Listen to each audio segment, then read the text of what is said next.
Welcome to the Sisterhood of Healing podcast, the podcast that wants to help you reach your best and most divine potential. Each week, we dive into topics concerning inner healing, wellness, and spirituality. We discuss strategies and practice from our own personal experiences regarding higher energies, trauma, and connecting to the divine as we take you through our own personal journeys to discover the highest versions of ourselves. In combination with guest speakers, we bring you a comprehensive guide to mental and spiritual wellness and the ability to connect to yourself and the world around you on a deeper level. I'm Nicole, and I'm Christina, and we are two sisters who want to take you along on our spiritual and healing journey. We are each on our own individual healing and spiritual path and bring unique perspectives regarding yoga, chakra healing, meditation, intuition, and trauma healing. Sometimes life is messy, sometimes it's confusing, and sometimes everything falls perfectly into place. Join us as we navigate the path to divine enlightenment together.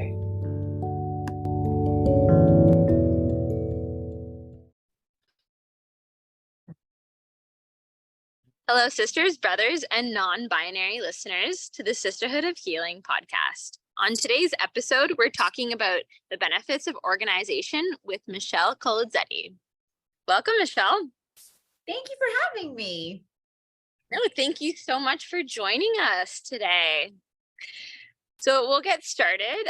If you want to tell us a little bit about yourself, who you are, what you do. Oh my goodness, loaded right from the get-go. So you've heard my name, Michelle Kolozetti, and I have my own professional organizational company. It's called Simple Sanctuary Home Organization. And I started my organizing business about 2.5 years ago. And previous to that, I owned an educational franchise for over a decade. And previous to that, I was a corporate trainer. So this is like the 4th or 5th incarnation of my professional life.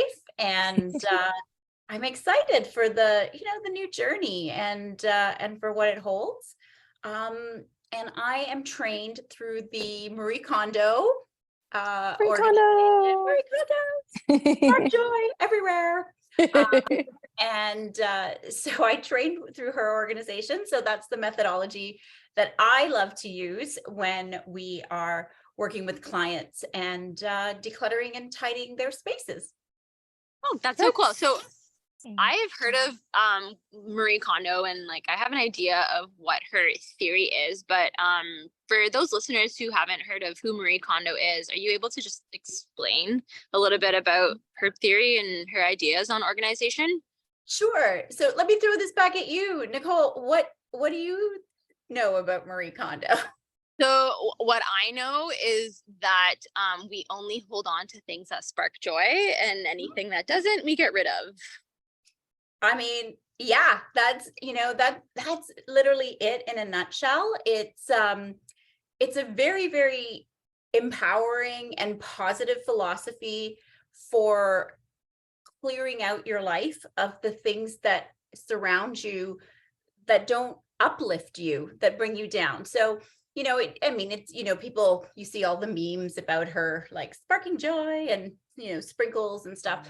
But when you really think about it, like, why wouldn't you surround yourself with things that make you happy? So when we work with clients in the Marie Kondo philosophy, yeah, that is where we work and we touch everything, and it's very organic and it's very holistic.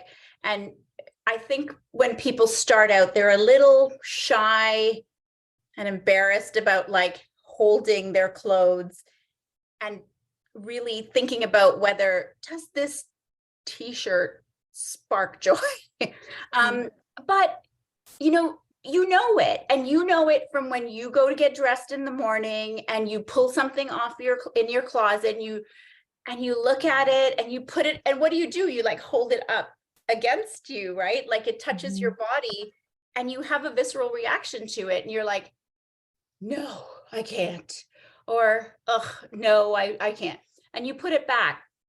So if you work with a KonMari organizer, those things that we saw those reactions to, we'd encourage you to donate it if it was in good enough shape, or discard it with gratitude, because maybe it was a little crop Pink Floyd t-shirt that you bought back in your younger days, and it comes with a lot of memories. But now when you put it on, you're like, oh yeah, I can't wear this. And so instead of holding on to it and feeling bad every time you look at it, you let it go and you say, you know what? That chapter of my life has closed. I'm on to a fabulous new chapter where I get to wear full-size t-shirts now. And I can get a full-size Pink Floyd t-shirt if I want to. And you let that go with gratitude. And when you look in your closet, it's everything you pull out makes you happy. Everything you put onto yourself and try on in the morning is something that makes you happy. And you start your day off with joy and fulfillment, rather than, ugh, I hate how I look in this, or why do I still have this? Or, you have all those negative negative thoughts that you don't want to have. And then the other big thing that with the Marie Kondo thing that we really try to do is we try to do a whole house declutter. Now that being said, we can do small projects, absolutely. But my favorite thing is to do the full house declutter, which we call our tidying festival. And again, very positive language. It's not the tidying chore or the tidying, oh my God, how am I going to get through this? It's a festival. It's happy. And the idea being that as we go through the categories of decluttering, you get better and better at getting in touch with your emotions about your possessions. And you find things that are sparking joy, and you go through everything. So it's one and done, right? Like it's hard slog for a few months, but then you're done. Then your whole home is just filled with the things that you love. I love that concept. I binge watched Marie Kondo when she was first on Netflix, and I'm like, this is so great. My jean shelf is Marie Kondoed. Like, it's everything is folded and it fits. And I always like tell people, I'm like, oh, I have a hard time like fitting my jeans. I'm like, Marie Kondo them. You got to Marie Kondo them. But it really does make such a difference. Like your space, just like getting rid of that clutter just makes such a difference. And like you said, like having things around you that actually make you happy. Like, what's the point of having 10 sets of dishes, or like 6 sweaters or whatever, if they're just sitting there and like you never wear them, you never put them on, like there's nothing, like you have no like positive memories attached to them. Like, I have to say, when I moved from my other house into this one now, I purged so much. And to have like to live, I don't live minimalistically by any means, but but to live more minimalistically than what I was, and to have like less, like it just, I don't know, like you said, like energetically, it just does something. It really does. It absolutely does. And when I first read her book, and it's called The Life-Changing Magic of Tidying Up, I wasn't ready. And so I was like, oh, I'm gonna vertical fold all of my t-shirts. And I was like, this is not really all that life-changing. And that's like saying, oh, I'm gonna eat a salad today and then I'll be healthy tomorrow. Like it doesn't work. Like, you've got to do the whole kit and the caboodle in order to have the impact. And then after I sold my business and I was at home, we had been through a year and a bit of the pandemic, of all working from home, of all of that clutter, the emotional clutter, the physical clutter, everything, all like, I didn't have a dining room anymore. It was my office. And, upstairs, my daughter would be doing her schooling in her room. I'd be in the dining room. My husband would be working in the basement. And there was no getting away from all this stuff. And thankfully, nobody was ever coming over, because I don't know where I would have put all my office stuff if I actually had to host a dinner or something. But it was when I sold the business, and then I was like, I don't need all this stuff anymore. I need to like organize it, but I would need to get rid of it. then I was ready for the life-changing magic. And I remember, you know, I think that when I'm talking to your audience and you guys, you'll understand what I'm going to say, is that that book kind of floated up to the top of a basket of it, you know, like, I don't know how. And I found it when I moved something. I'm like, oh, what's this book doing here? And I think it's like sort of the universe saying, read this book. You need this book right now. Yeah. And I did, because I didn't want to clean up. And so one must procrastinate and do something else. And I read the book and it was like, I'm going to do this. And I started, and I didn't start with this. I, like, as much as I wanted to clean up the papers, I didn't. I started with my clothes, which is the first category. And I did my clothes, and my poor husband came upstairs, and my half of the closet was on the bed. And he was like, what's happening now? And I'm like, oh, I'm Marie Kondoing. So leave me alone. yeah. And I was like, and then I was like, yep. And normally what I would have done was the things that I didn't want, I would have like tucked them into the guest room to deal with at another time. And then when someone was coming over, then I would move them back into my closet, because now I needed the guest room, you know. But I was like, nope, I had my bags ready. This is donations. This is discard. I like hauled them to the thrift store and donated them immediately. And oh my God, this weight was just lifted. And I went in my closet, and I randomly would open my drawers, and it would be like looking into a little jewel box of all my t-shirts and all of my pants folded just so. And I'd find myself just going upstairs and opening the closet and going, oh yeah, it's still like that.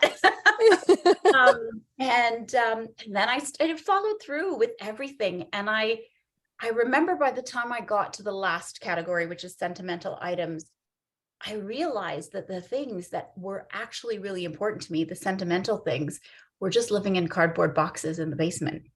Because the rest of this non-important stuff was taking up valuable real estate in my house. Like, my bookshelves had so many books on there that I was never going to read again, but they were there and I left them there. But when I cleared them out, I now had space to put out something that was really meaningful to me, or something that my grandfather had left me. So, but until that point, my grandfather died in 1980. How embarrassing was that? And now this is 2021. And after all these years, I finally put out his fountain pen. Oh, You know, I had it. I always knew where it was. I just wasn't showing it the respect and the honor that it deserved, because my series of beach romances were sitting on my bookshelf that I'd bought for any number of trips. And when you think about it in those terms, you know, it really starts to give you a little bit of clarity as to how important it is, and how impactful your environment is on your well-being. And so now when I look at that shelf and I see that pen, I have a little warm-hearted moment that, you know, that's not just a pen. My grandfather touched that pen, and now I get to touch it. So, you know. Aww. Yeah. I love that so much for you. That's so cute. What a nice little story. I love that. Yay. I feel like we're having this conversation, like, for me, it's like almost like selfishly, because right now I'm like purging everything that I have. I got rid of like a bin full of clothes like 2-3 weeks ago, and now I'm doing it again. But like, I have like this postpartum body and nothing fits me properly. And so like, I'm like, why do I have all these things just taking up valuable real estate in my closets? Right. And I deserve to get a new wardrobe. So I'm just like going through everything. And like you mentioned, holding on to things and like putting things up to your body, or like I've been trying them on. Like I look at it and I'm like, yeah, you know, these things might fit me, but are they bringing me any joy? So I'm starting to toss everything. And like, even if things do fit me, I'm thinking, this is from like 10 years ago, from when I was in university, and now this style isn't even in anymore. And I feel like I'm holding on to these things because like they're a memory. But like, am I going to be hurt if they're gone? It's kind of like an out of sight, out of mind thing. So I'm just getting rid of absolutely everything. And it feels so freeing, like not holding on to these things that I don't need. What a great word, freeing, right?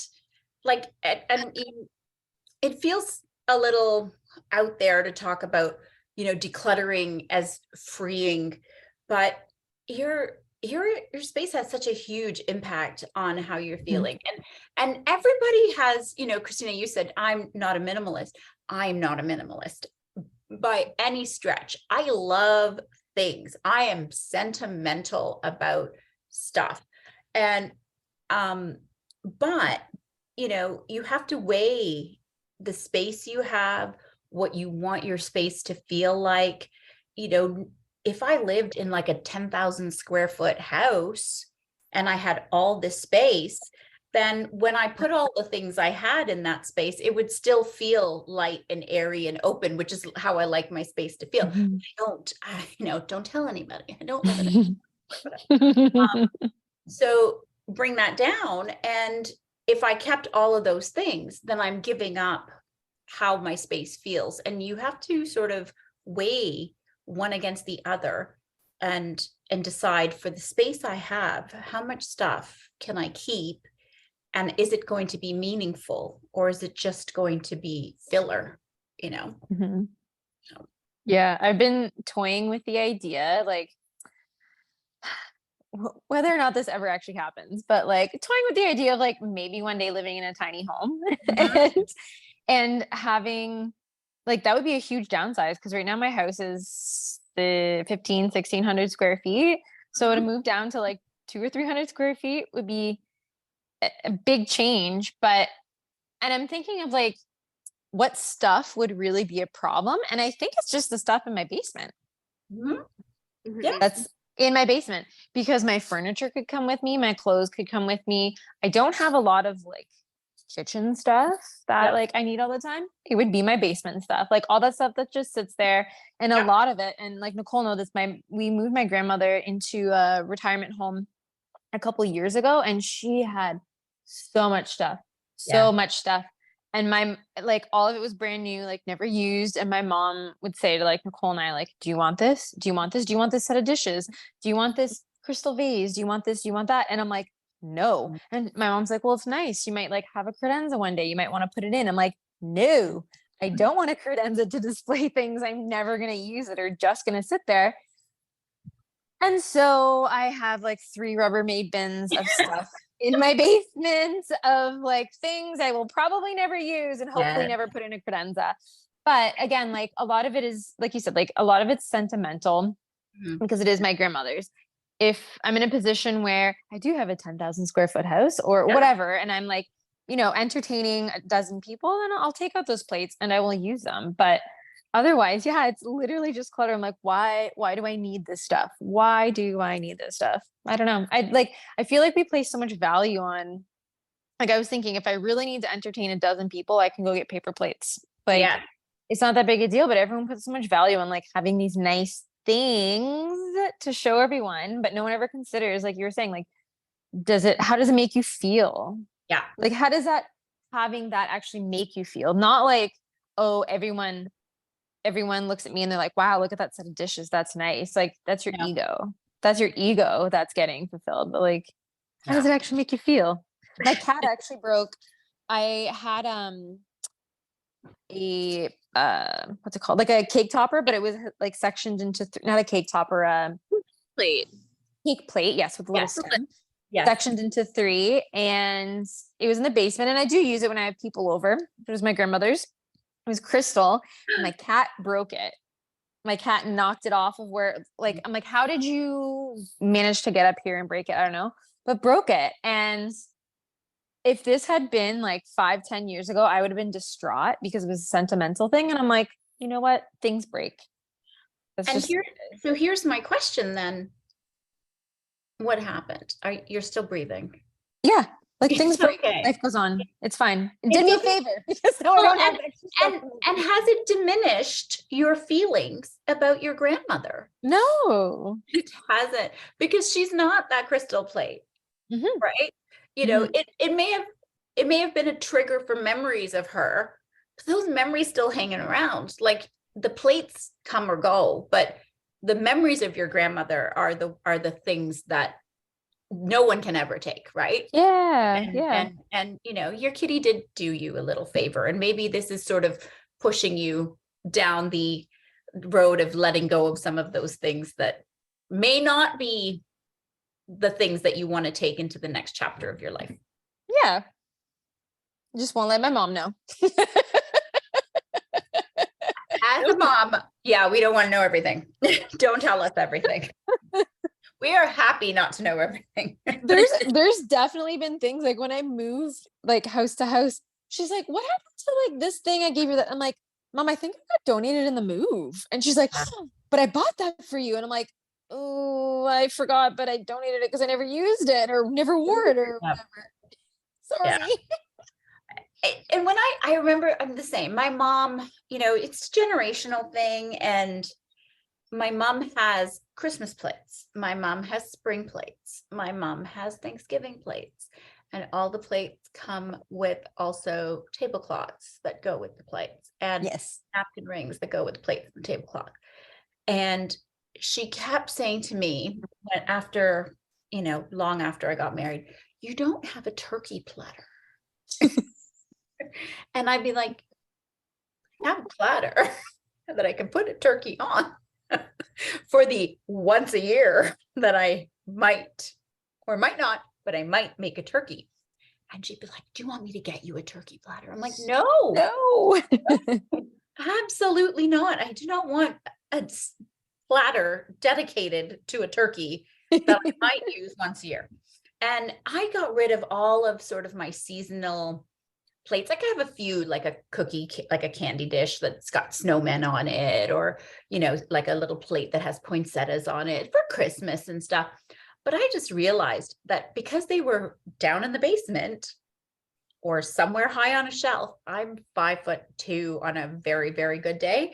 And if I was having people over, I just went for the stuff I could reach, which is just my usual stuff. And like you said, nobody ever seemed to care that I was having Thanksgiving dinner and I didn't have like a fall tablecloth. I just had like a white tablecloth.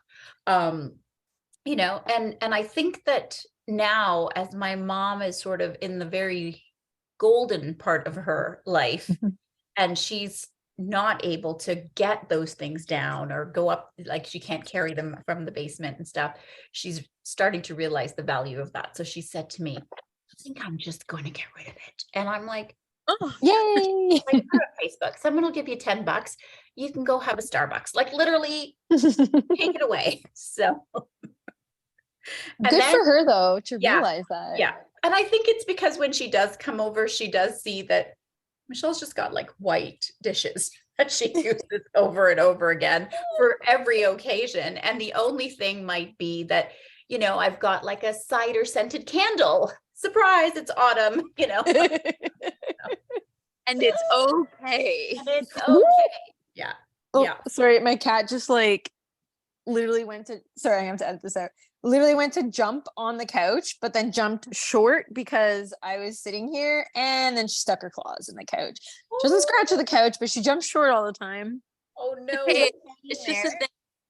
The kitten. I know, it's just a thing. It's just a thing. Oh my gosh. Anyways, we'll edit that out. It's fine.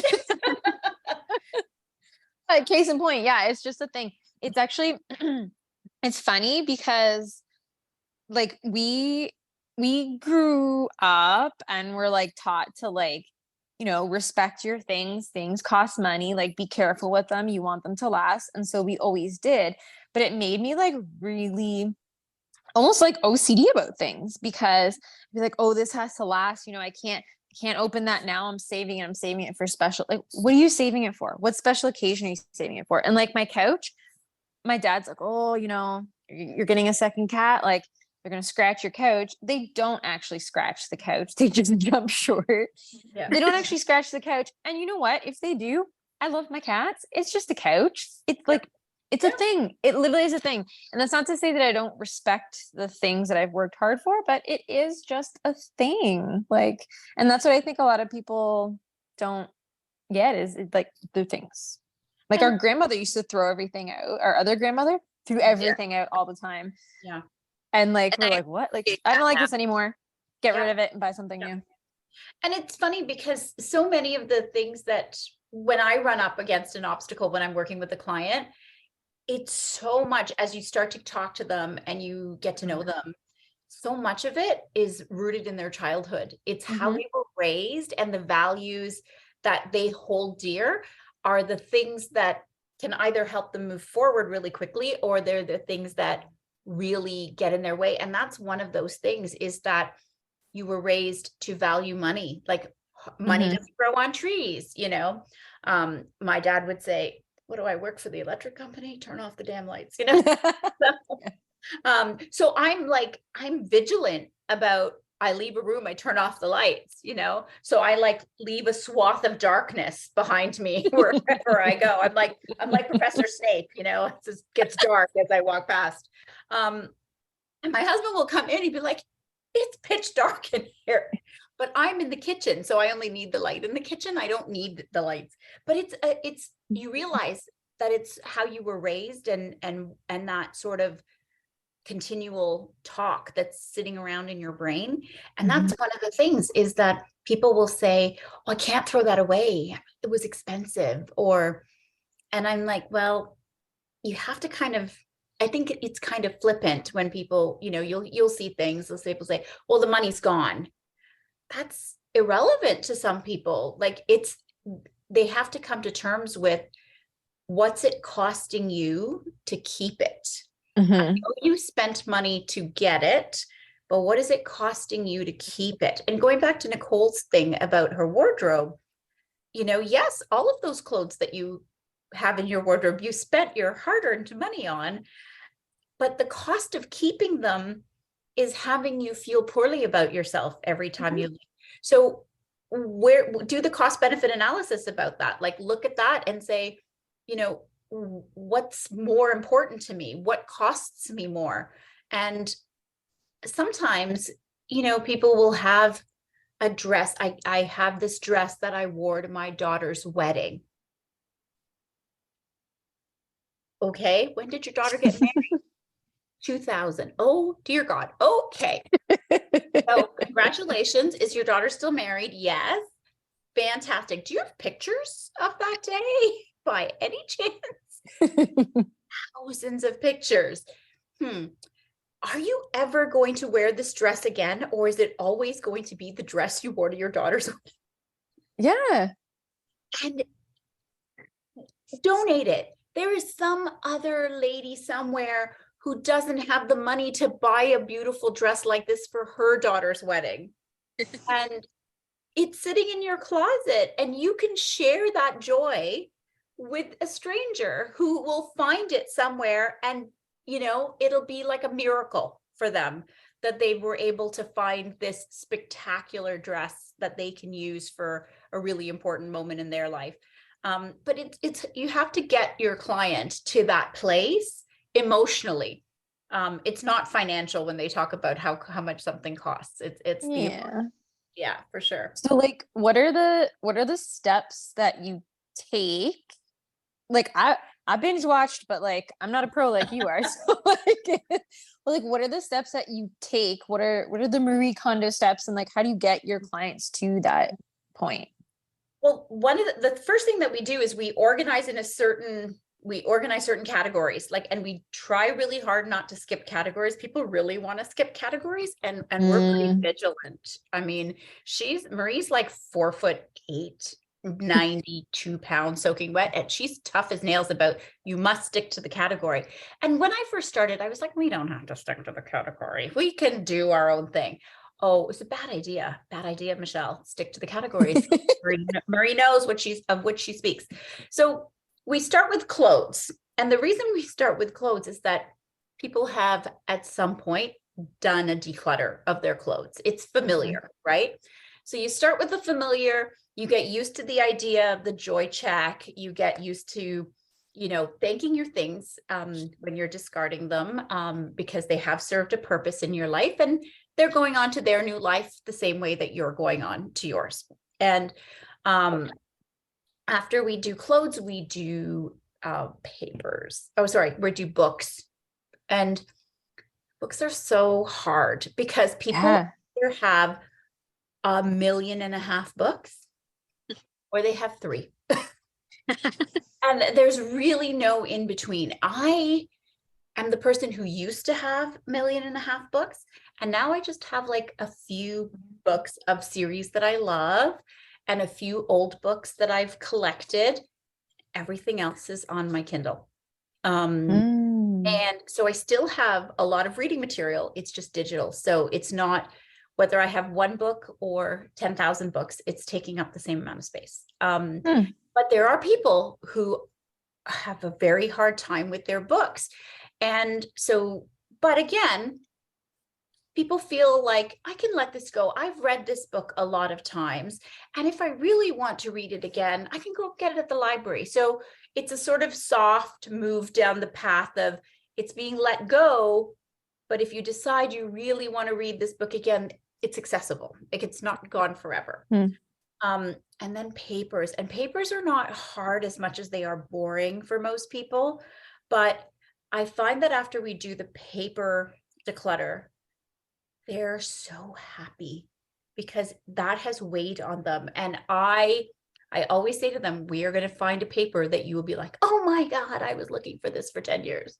And I can't even tell you the things that we have found in our paper declutter. People have found credit cards that they opened and had no idea existed. They were like, what? And I'd be like, this is like a due today as soon as Michelle leaves. You need to call the bank and figure this out right away. They have found tax documents that they didn't think that they had. I worked with this one lady who was, she was going through sort of the end stages of her divorce. And of course, the lawyers would call and say, I need this and that. And she'd be like, she had these Rubbermaid totes of stuff. And she would literally rifle through them until she found the paper that she needed. And when we did her papers, about sort of 20 minutes before the end of our session, her lawyer called and asked her for something. And she was on the phone, she looked over at me and she was like, and then she said to the lawyer, I know exactly what that is. I'll take a picture in 5 minutes and I'll get it back to you. Triumph. The phone, and she was like, oh my God, that's never happened before.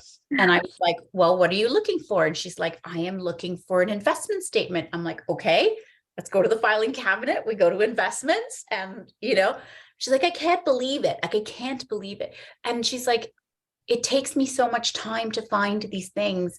And the stress that now I know where it all is, it's gone. Like all that nasty, ugly feeling of they're going to ask for something and I'm going to have to find it. And I don't know where that is. And then we do what we call kimono, which is Japanese for like miscellaneous. And that's everything else under your bathroom vanity, your DVD collection, your,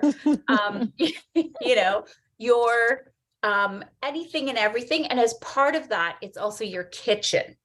So we do the kitchen and the Tupperware and the random gadgets that you thought were a great idea when you were walking through the mall and someone told you, buy it now, it's on sale. And we do the pantry. And, when we get to the kitchen and all of those things, again, they're kind of used to the idea now of, I'm only going to keep what I really need and I'm going to, discard it. And the pantry's always fun because we always do a little kind of guessing game as to how old is the old thing we're going to find in here. A lot of people are indignant. They're like, there's no expired food in my pantry. I'm like, I have never once worked with a client that did not have expired food in my pantry. And I'll be like, oh, and then we always take like the leading one and we put it somewhere like, oh, this is 2012. So, and then that's the winner until oh my God, it's 2010, it's now. I gotta tell you, that's one of the things. So like at my parents' house, there's two large pantries. I don't know how anything in there is like, there's so much stuff in there. And when I moved out on my own, that was the one thing I said, I'm not going to buy 10 cans of beans because they are on sale. I'm going to buy exactly what I need and I'm going to use it all because I hated having this pantry, living with this pantry and it being full of stuff. You can never find anything. And I'm like, is this all usable? Is it being used? Like, it's bizarre to me. And right now, when we like built this house, they said you can either get a hall closet or a kitchen pantry because it's on like the same wall here. I'm like, well, obviously a hall closet, like where people are going to put their stuff when they come over. Like, I don't need a pantry. And then I was like, I don't need a pantry. Absolutely. And I think that the way we cook and stuff has changed, like my mom had this pantry of stuff. And to this day, there's certain things she will buy in bulk because it makes more sense because it's, whatever. But yeah, there was like, and it was also because I think that we used to feed people differently when they came over, like I remember relatives coming over and it was this huge production. Yes. It's like 18-course meal that everybody felt like they had to be forklifted out at the end of it, Whereas now I think we do much more simple kind of entertainment. Like if you guys were coming over or something, I wouldn't feel the need to feed you 18 courses. Like we could do like a charcuterie board and a couple glasses of wine and maybe a couple of tarts, or, we would do like much simpler food. And I would have no qualms about buying the food to entertain with. Yeah. Whereas I think that our parents' generation, what? You bought a lasagna? What's wrong with you? You didn't like make it from scratch? Like, what will the relatives say? Oh, don't even get me started. Right. So I think how we live has changed. And yes, it's nice to have have a few things in your pantry so that if you're trying to make a quick meal, you're not eating out all the time. But I don't like, I was actually I was making my grocery list for tomorrow. I'm like, why do I have fettuccine, I have rotini, I have macaroni, and I have penne. Like there's two people who live in this house. Why are we? And I realized what's happened is that when I've gone shopping, I've bought something. And then when he's gone shopping, he's bought something. And I'm like, we definitely do not need pasta because unless we can't leave the house for 3 months, we've got pasta. So we're not going anywhere. But then the last category is always the hardest, and that is the sentimental items. And we leave that for the very end because it is the hardest to let go. And like you said, the sentimental items are where those kind of deep-seated as how you were raised kind of values come out. Like, it costs money, I can't let it go. I see scarcity issues that people are like, well, what if I need it? When have you needed it? That's why it's in the basement. When have you needed this? And if you didn't have it, here's another story. So I had a client, we were doing her kitchen. So it wasn't a sentimental item, but same kind of idea. And she had a zucchini noodle spiralizer thing. And it was like in a box, and it had like a crank, and you put the zucchini in and you get zucchini noodles. And she said, I've used it once. And I'm like, okay. She's like, but I said, how long you had it? She's like, I don't know, 4 or 5 years. And I said, you've made zucchini noodles once? And she's like, yeah. And I said, okay, like if you really want to keep it, you can. Like, I'm not going to make you throw something away. I said, but it's in a box. It takes up a good amount of space. It's tucked away in the back. You're probably not going to get on your hands and knees and say, oh, I have to make zucchini noodles. Let me go through this exercise of getting this. And I said, if you didn't have this and you really wanted zucchini noodles, could you make them? And she's like, yeah, I would just use my vegetable peeler. I'm like, you've given yourself the answer, let it go. Yeah. But you're so worried about what if I need it for something. And then we have people who have, it belonged to, the issues like you were saying, that it belonged to your grandmother, but it doesn't bring you any joy. Yeah. And so what I would say, like, you can use this, feel free. You can tell your mom, and if you decide to, if she's like, why are you getting rid of that? So what I say to people is, let's say I left something to somebody, but it meant the world to me, but it brought them no joy, other than the fact that I thought about them and it belonged to me. And I say, so you think about, so I have a couple of tattoos. There's my cat. Oh. And I have another. So let's say that thing was like this tattoo. When I die, the tattoo's going with me. I can't leave that to anybody, but the memory of me being with you whilst I had this tattoo is what you would hold on to. It's the same thing as the vase or the crystal dish or whatever it is that if that thing had to go with the person when they moved on, you'd still have the memory of that person. It is not that person. That thing, this tattoo brings me joy.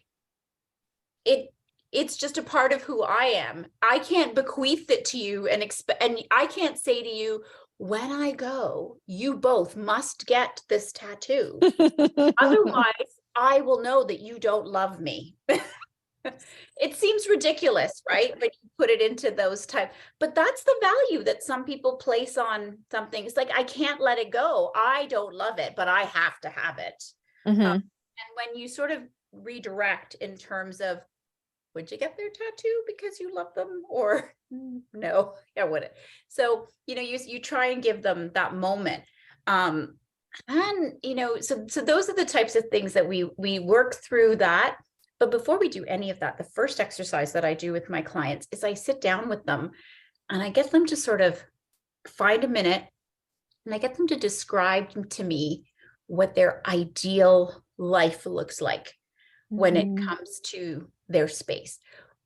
Like if you could just wave that magic wand, what would this room look like? And they say to me, oh, if it's their bedroom, they're like, oh my God, it would be a light color. And I would have all the fluffy pillows on the bed so that when I sat there to read, I would have like books by my bed. And I would have, they're describing this like beautiful thing. And so I often get them to print off a picture or screenshot a picture for me and send it to me. This is what my ideal kitchen looks like. Not like it has to be palatial, but what is it about this picture that speaks to you? And then when I'm getting a lot of pushback about, well, no, I can't get rid of this and I can't get rid of that, I'll say, well, this is the picture you had. And what you're showing me now doesn't match up to that picture. So has that ideal changed? Or do we need to sort of remember what we're trying to work toward? And then as we go through those categories and I keep bringing them back to that ideal, we don't always get there, but we get closer. And that's okay. That's fine. Closer is good. Yeah, everything happens in baby steps, right? Like Rome wasn't built overnight. Like you're not going to change someone's way of thinking or sentimentality towards something overnight. But I think if you equip them with the skills, which is exactly what you're doing, then it, like you set the groundwork, they're doing it kind of in a safe space with a safe person, like you're holding their hand and then like they go off and do it on their own. So yeah, it might not happen overnight, but they've like, now they know how to do it.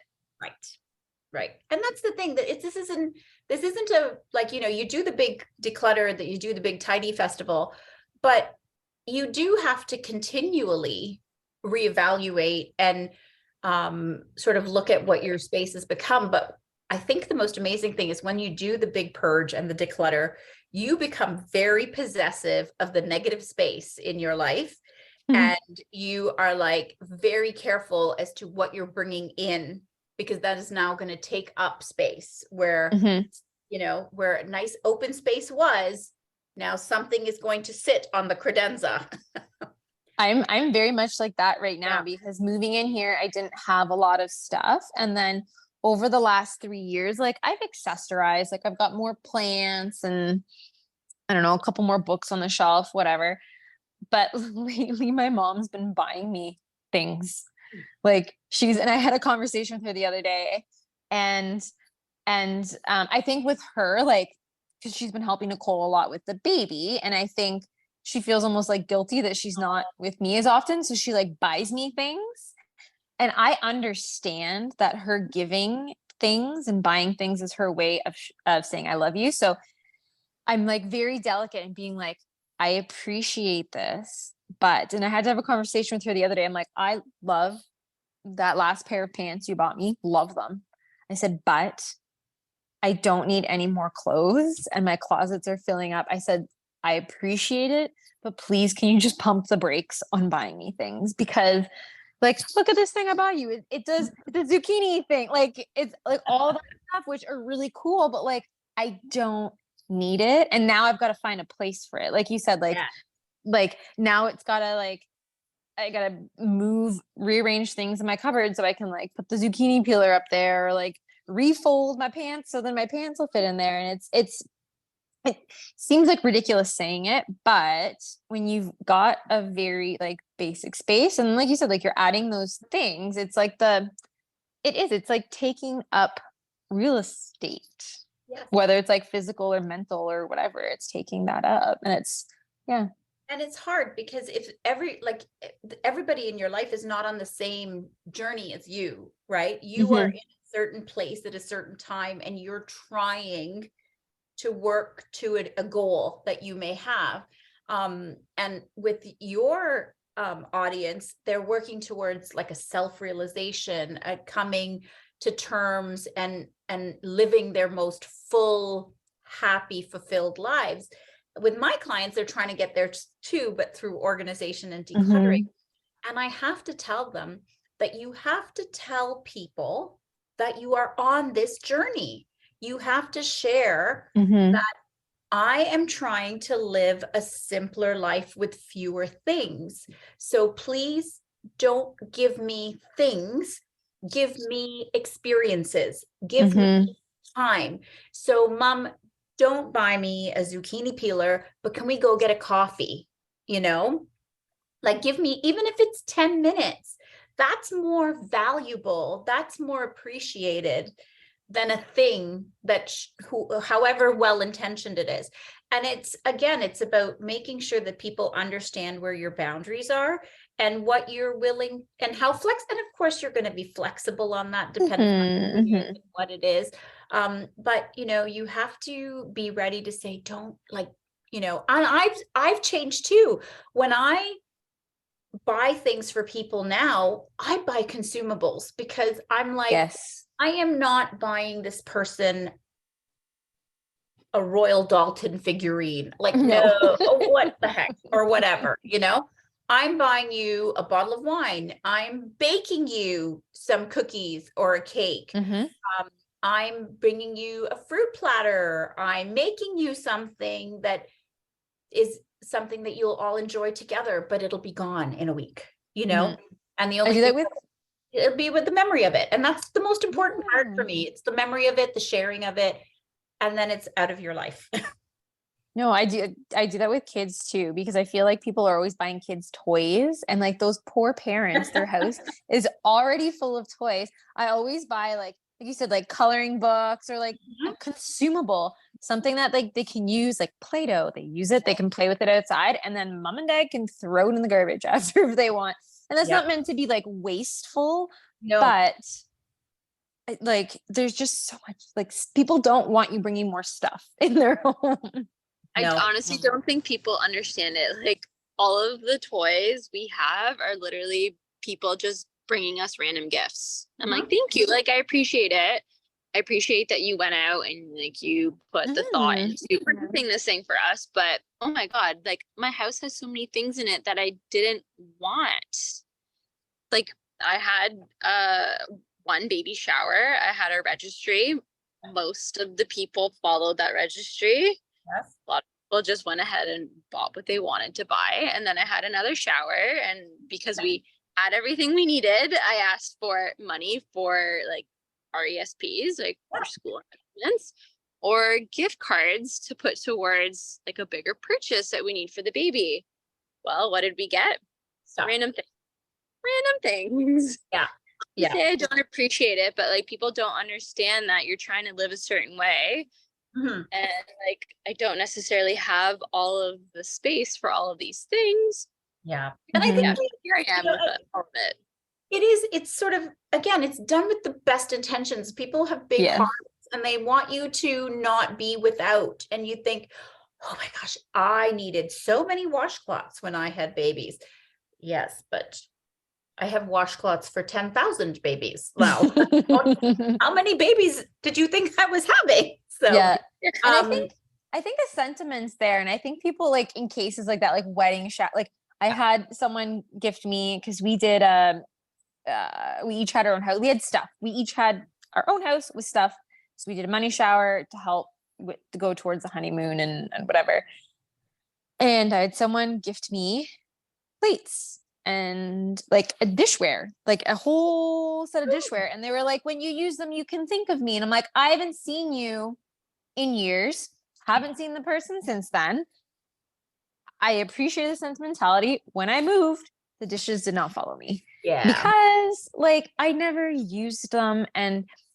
But I think people are trying to gift that sentimentality. Like, here's a little piece of me in your home. No, how about you just come visit me? Like you said, so you can come in. Like this person has never come to visit me. And I think, Nicole, you know what I'm talking about. Yeah. But like, they've never come to visit me. Like, just sit with me. Like you said, I would appreciate that experience, but I think everyone's like trying to leave a little piece of them. Or like you said, like I use so many baby like face cloths. That's nice. And I'm glad you're like imparting your wisdom that way. Yeah. But I don't think people, I think it's like a different generation, right? Like, and so like our parents' generation, like our grandparents' generation, like they just don't get it. So, but yeah, the experience is important.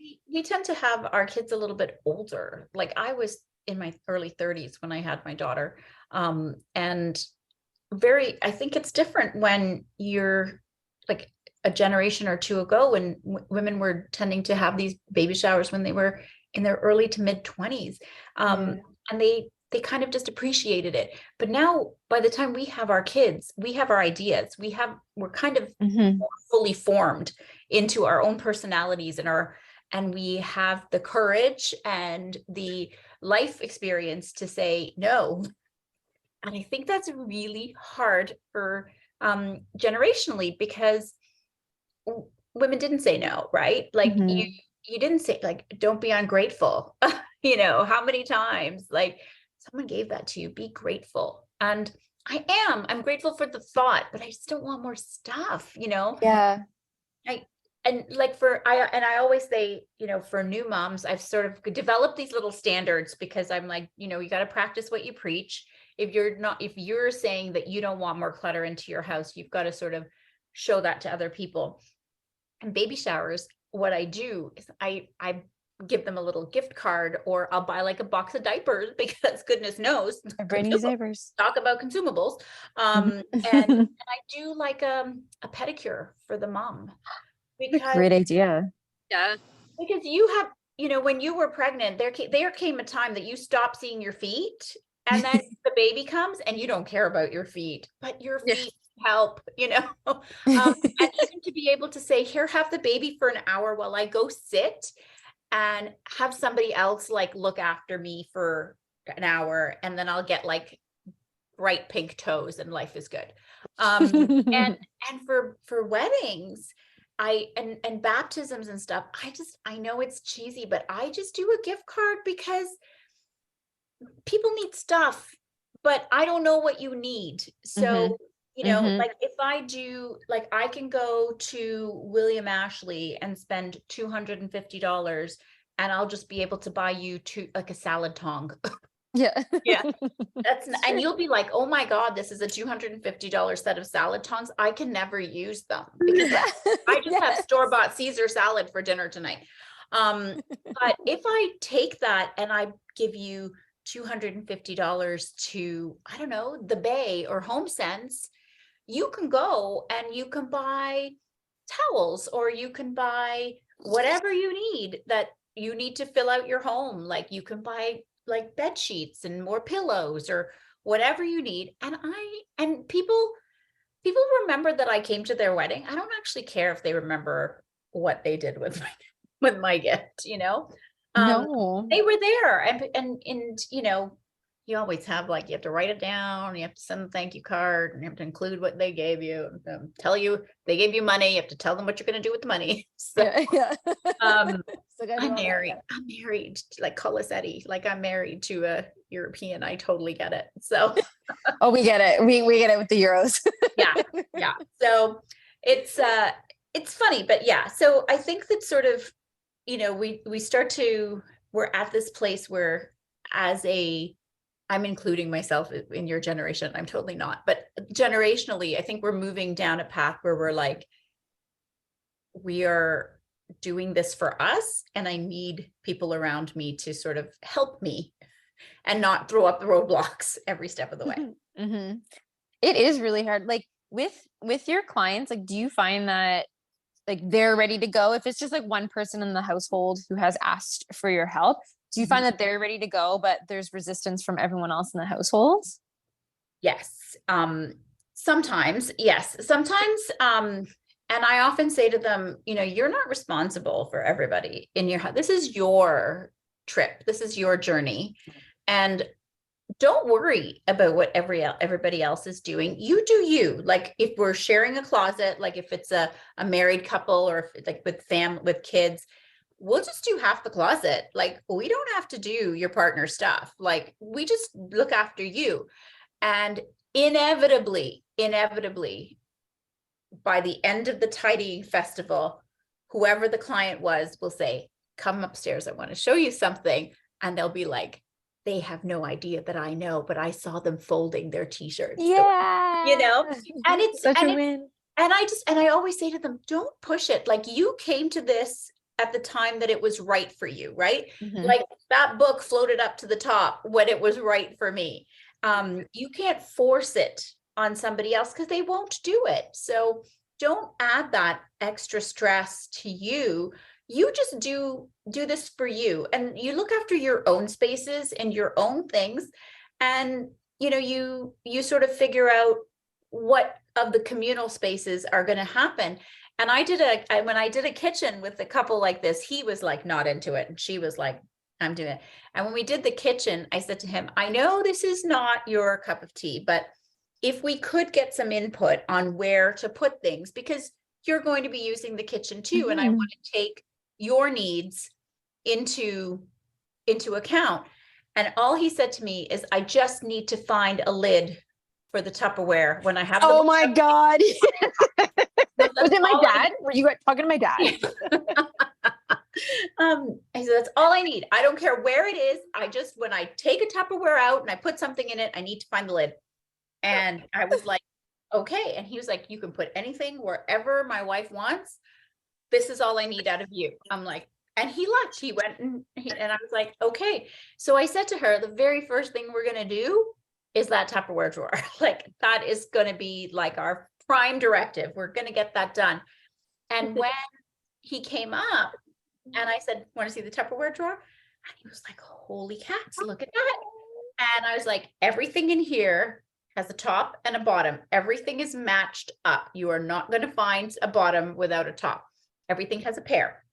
And it was like this moment of, he was like, oh my God. And what else have you done? And I was like, oh, we've moved the dishes here, and here are the glasses, and we've created little coffee stations, so the coffee mugs are right above the coffee maker. And he was like, that's brilliant. Why were the mugs way over there? He's like questioning his wife. And she's like, I don't know, 35 years the mugs were over there. Yeah, some stuff just doesn't make sense, and people just kind of live with it. It's just always, it's where their muscle memory goes. And And sometimes you just need an impartial set of eyes, an uninvested opinion. Like, I don't care where you put your mugs. You can keep them there. But to me, it makes sense that if I'm making coffee, I would want the mugs. And they're like, oh, that totally makes sense. It really does. But just, looking after that Tupperware for him just made him feel validated, made him feel heard. His needs for this process were met. And he just, now I don't know if he ever folded his t-shirts, vertically, but just his attitude to the whole process changed. And then that helped her continue on her journey. And I have lots of clients who would say, oh, Michelle, can you just remind me about, my partner's deciding how to do this. We've done his clothes, we've done his books, and now we're doing the papers. Can you just remind me about, what the thought process is? And I'll be like, absolutely. So we just jump on a Zoom call or a quick phone call. We have a little, and it just shows me that, that the way that they are living, and the fact that they are getting everything in their closet brings them joy. All of their books are only the ones that are that they love the most. They can find papers when they need them. So they're living this very simplified, intentional life. Of course, the other people in your household are going to notice, because when the accountant calls and says, I need all your stuff for your taxes, if one partner can just go to their tax file and go, here you go, and the other partner goes, I'm going to need a couple of weeks because they're all over the place. So that partner who has their taxes ready is like, well, I'm going to go read one of my very few books on the porch with a glass of wine while you run around the house looking for all your taxes. So and you can't have a glass of wine on the porch with me because you're looking for all your tax stuff. So you're like, there might be something to this. And I don't want to do this anymore. Next year, when it's time for taxes, I want to be like her and go to the file and go, here you go. How do I get there? So, demonstration, the experience is often such a far better teacher than just sniping at someone that this is our taxes are everywhere. So. Life is much better when it's simplified. It is. Yes. It is. And, yes. When you really think about what you need in order to be happy, you just need the people you love. You don't actually, of course you need a place to live. You need comfort, you need warmth, you need food. Yes. Once your basic needs of food, water, and shelter are met, then in order to be happy, you just need the people that you love. Everything else is gravy, right? It's so yeah. Yep. Someone said to me once, I don't remember the context of the conversation, but they were like, needs versus wants. Do you need that or do you want it? And that completely shifted how I purchased things, how I looked at goals, whatever it was. Do I need this or do I want it? And it completely shifted everything. And that's, you just brought that up. That's one. The other thing is that people realize that after they do their tidying festival, they don't shop, because a lot of people who are disorganized will buy because they can't find the thing they need, right? I know I have a hammer somewhere in the house, but I need to hang this picture. And so I'm just going to go to Home Depot and I'm going to buy that hammer. And I'm going to come back. And you know what? 2 weeks later, I'll be like, oh, now I have 2 hammers because I found that one I had. But what happens, it just gets tossed because you don't have systems in place for where you keep things. And once you have those systems, you're like, yeah, I know exactly where that is that I need. You go to it, you're efficient about it. And the benefit, people say, oh, it'll be so nice to find things. And I'm like, that's really not why you're doing this. You are reorganizing your life because the one thing that is more important than any object you own is time. And if you can give yourself more time to do the things that really nourish your soul, make you happy, that you're passionate about, then you are really living with joy. And if you're not spending your time looking for stuff and tidying your house and cleaning your house, and then you can do the things that really, really ignite those passions in you. And maybe you find things that you had no idea you were passionate about. And all of a sudden you're like, I love pottery. I'm going to take a pottery class. So you realize these things, and you can do that. You can find your passions, you can explore your passions, or you can be looking for your taxes. Like, yeah, come on. not so fun. Come Not on. so fun. Yeah. This is where you're at. Well, I hope all of our listeners like book an organization thing. I don't know what it's called, organization appointment, organization thing with you, because number one, not only are you just like, you talk about sparking joy, but like, you as a human spark joy. So I hope everyone gets to meet you, because you are a joyful, sparkly person. Thank you so much. So I do hope that they do choose to work with you, because I think that it would benefit them a lot. But for those that maybe can't right now, what advice would you give them if they're trying to like declutter or organize their life? Like, what's one little place that they can start?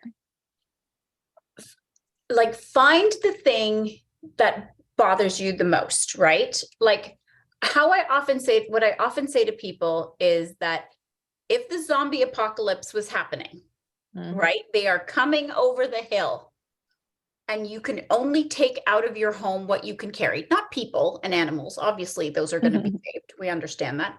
We're not uncivilized. But if you could take, what things would you take that you can carry? Whatever you put on that list, and 99% of the time it is photographs, photo albums. For me, it would be my grandfather's pen. Like, it'll be small things that just bring joy to your life. Everything else, if the zombies came and got it, it'd be gone, and you wouldn't care, because you have the things that really matter to you. So all that other stuff is just like, it's just floating in the air around you. Start small and just do it. And a lot of times clients will say, I really wanted to hire an organizer, but I've been so embarrassed. My space is so messy. I'm so embarrassed. And of course, but don't be embarrassed. Like, the first step is the hardest step. And the first step is making the phone call and reaching out for help. This is what we do. We go into houses of all sizes, shapes, and conditions. And we do this because we love helping people.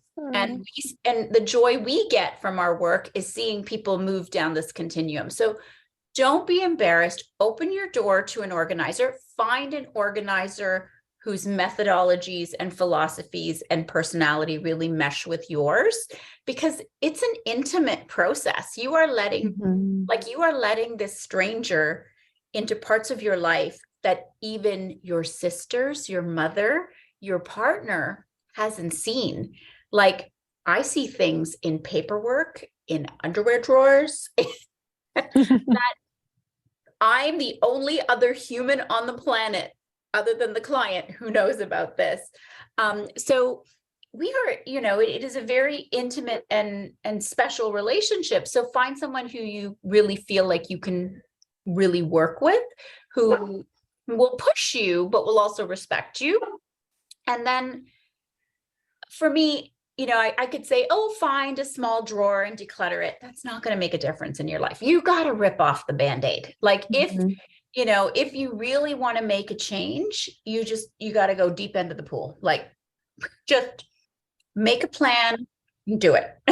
And find an organizer who's ready and willing to be there for you, and we'll get you there. That's some great advice. So I hope everyone now just like shuts this off and goes and organizes their life, and then skips down the sidewalk. Because you'll have the time to skip, because you won't be looking for your taxes. That's that's right. Oh my goodness. Well, Michelle, if listeners want to get a hold of you or get in contact with you and work with you, where can they do that? So I'm on Instagram and Facebook, and my handle is at Simple Sanctuary Home Org. And my website is simplesanctuaryhomeorganization.com. And if you go to the website, you can get all of my contact info. There's a contact me button. You can see what I do. You can just have a lurk around my website and see all of the fun stuff that I've talked about today. And then reach out. And there's no pressure to, I'm totally a not pressure person. So if you feel like you just want to talk and see, and I'll have a look, I'll tell you what we can do. I'll give you a ballpark on what the cost is. I'm very upfront about all of those things. And then we can see if it works out. And if it works out, it's great. And if it doesn't, then you just go on and find someone else who's going to make your life easier. That's all there is to it. Oh, that's so great. Thank you. Thanks so much for having me. This was really, really fun. I really appreciate it. And you two are a delight. Well, you are a delight. Exactly. It's wonderful to have you. Thank you so much. Michelle. And if you feel like you want to do a follow-up, you know where to reach me. Definitely. Thank you. Thank you guys so much.